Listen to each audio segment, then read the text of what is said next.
뉴스탑10이 뽑은 6입니다. 또 성추행, 그런데 정말 또 민주당일까요? 오고돈 전 부산시장 성추행 사건으로 지금 부산시정 공백이 좀 이어지고 있습니다. 그런데 민주당이요, 또 한 번 부산에서 성추문에 휘말렸습니다. 민주당 부산시 의원이 식당 직원을 성추행한 의혹, 경찰이 벌써 수사에 나섰습니다. 오거돈 전 부산시장이 지난 4월 자신의 성추행 사실을 직접 시인하며 전격 사퇴함으로써 부산시 행정공백의 혼란까지 이어지고 있는 가운데 또다시 더불어민주당 부산시의원의 성추행 의혹이 발생하여 부산 시민을 아연실색하게 만들고 있다. 더불어민주당 인사들의 잇따른 성추행 문제는 이미 위험 수위를 넘었다. 일단 오늘 야당의 주장이긴 하니까요. 어떤 게 있는지 구체적으로 살펴보겠습니다. 근데 먼저 그 전에 김주옥 교수님. 네.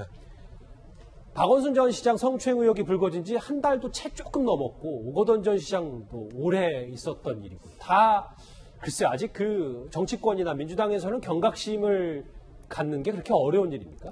그러니까 저는 다스라고 생각하지 않지만 저런 분들이 계시면서 제가 볼 때는 저런 분들이 이렇게 좀 만연한 부분들이 분명히 있는 것 같아요. 그래서 좀 난감한 건 일단 말씀하신 것처럼 부산시장 문제, 서울시장 문제도 있었지만 또 부산 같은 경우는 최근에 수혜로 상당히 큰 곤란을 겪고 있는 거고, 적어도 시의원이라고 얘기한다면 부산 지역에 있는 부산 시민들을 대표하는 사람인데 그 와중에 저런 행동을 했다라고 얘기하는 건 일단 두 가지가 다 걸려 있는 거죠. 그러니까 저것이 성추행이 사실이라고 얘기한다면 성추행뿐만 아니라 저희 지금 부산 시민들은 고생하고 있는 와중인데 그 와중에 가서 술 먹고 저런 걸 했다는 거 아니겠습니까?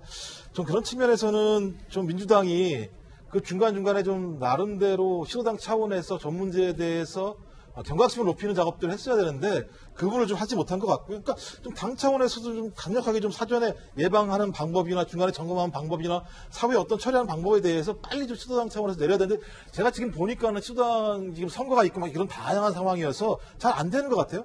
제가 볼 때는 8월 29일 전당대회 이후에는 국민들이 진짜 그야말로 납득하고 이해할 만한 방안들을 내세우지 않게 된다면 저는 민주당 앞으로 이 성인지 감시성에 관련해서 국민이 신뢰하지 않을 것 생각이 들기 때문에 참 난감하고 답답합니다. 좀 구체적으로 가볼까요? 제 옆에 이제 CCTV가, 야당이 공개한 CCTV가 영상이 있는데, 글쎄요, 제가 설명을 구체적으로 하지는 않겠습니다. 근데 두 차례에 걸쳐서 2명을 성추행했다. 식당 직원 2명을 성추행했다고 하는데, 하정대 국장. 보니까 본인은 근데 그냥 어깨를 토닥토닥 한 정도다라는 인터뷰까지 했거든요. 네, 저희 이제 김모 의원이 처음에는 성추행 혐의 자체를 부인하다가 이제 저게 CCTV가 확보된 CCTV에서 저거는 어쩔 수 없이 이제 나타난 거니까 자기가 어깨를 이제 살짝 스친 거는 이제 맞다라고 이렇게 얘기했는데, 피해자들은 뭐라고 얘기를 하고 있냐면은 손등, 팔 이런 것들을 만졌고, 그리고 그 두 차례입니다. 한 번은 5일이고 한 번은 11일인데 올해 8월에 거쳐서. 근데 둘 다 그때 이제 앉으라고, 5일 같은 경우에는 앉으라고 하니까 그 술자리에 안 앉았는데 계속적으로 강요해서 어쩔 수 없이 앉았고, 거기에서 술을 계속 주니까, 술을 못 마신다고 하는 사람은 술을 계속 주니까 어떻게 하면 어쩔 수 없이 마시고 계속 뱉는 상황이 계속된 거예요. 그래서 성추행, 단순히 성추행뿐만 아니라 이 피해자들은 자신의 인격권, 그런 것들이 완전히 자괴감이 들고 모멸감이 들었다. 그러니까 이거는 단순한 성추행을 떠나서 어떻게 보면 상대방을 완전히 인간 취급을 제대로 하지 않았다. 사람으로 취급을 거의 안 한 거다. 그거 안 마신다고 하는 사람 계속 주고, 그거 어쩔 수 없이 토해내야 되고, 이게 말이 됩니까? 술을 강권한 것 같아요. 예. 그런 상태에서 이 시의원이 계속적으로 이틀에 걸쳐서 했다고 하는 거는, 저는 이게 또 그리고 한 사람도 아니고 두 사람이에요. 그러니까 지금 현재 더불어민주당 소속의 이 시의원들이 집권을 하고 있으니까 과연 이런 갑질, 성희롱, 성추행의 갑질을 넘어서는 건데 이런 것들을 계속 해도 된다고 생각하는 건지, 저는 전체적으로 좀 한번 점검을 해볼 필요가 있을 것 같아요. 김태현 변호사님. 네. 민주당에서도 사과문, 그러니까 부산시 의원들 민주당 발표했어요. 좀 발빠르게 움직인 겁니까? 민주당에서 어쩔 수 없이. 민주당 그럴 수밖에 없죠. 일단 저 화면이 보여주는 어떤 상징적인 딱 장면이, 저걸 부산 시민 또는 전국 국민들이 그렇죠. 봤을 때 저걸 어떻게 받아들이겠어요? 화면 보시면 지금 정말 그 아래쪽에 보면 어린 아이가 지금 앉아 있는 저 화면도 보이잖아요. 맞아요. 그 이제 피해 여성의 딸인 거라고 이제 보이는데, 어쨌든 여성의 어린 딸인데 그 앞에서 지금 엄마한테 저러고 있는 게, 저게 상식적으로 이해가 되는 행동은 아니잖아요. 지금 무슨 저도 밥 먹으러 많이 다닙니다만 밥 먹으러 갈 때마다 식당 사장 요새 힘드시죠? 제가 격려해드리고 이렇게 저렇게 합니까? 안 하잖아요. 그렇지 않습니까? 저렇게 하는 사람 어디 있어요? 애도 있는데 아이가 딸아이가 보고 있는데.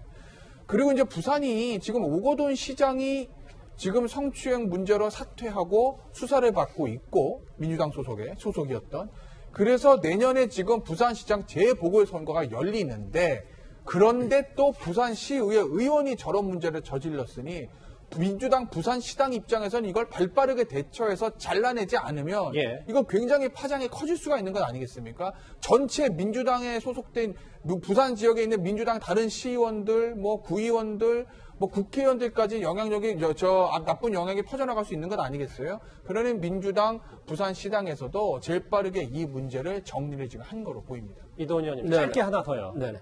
지금 뭐 성추문, 성추행, 시, 부산시에서도 불거졌는데 사실 지금 내년 4월 재보궐선거에 들어가는 비용이 800억이 넘는다.